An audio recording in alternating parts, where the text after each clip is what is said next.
Sometimes in baseball, the cruelest endings don't come from a single strikeout or a walk-off home run. They come from the slow unraveling of a season that once looked golden.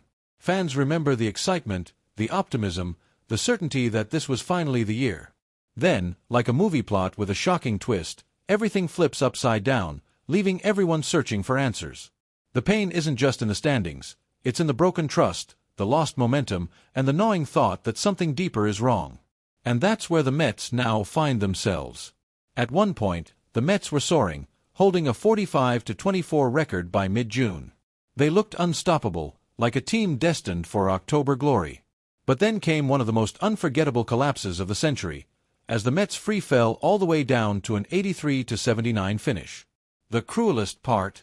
Missing the playoffs not by a lack of talent, but by a tiebreaker.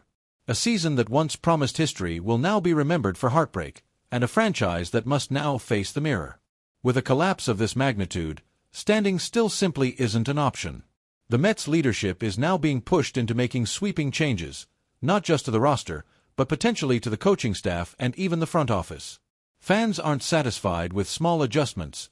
They want a transformation. They want accountability, urgency, and a vision that goes beyond patchwork solutions. The question that lingers is whether management has the courage to make the bold moves necessary to stop history from repeating itself. On the player side, no name looms larger than Pete Alonso. He isn't just a free agent.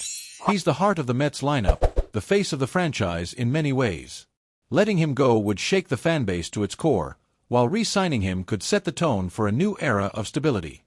But Alonso isn't the only key decision. And what about Pete Alonso?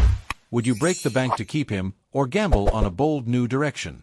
Drop your thoughts in the comments, because this off-season might be the most important in years. And hey, make sure to subscribe and turn on notifications.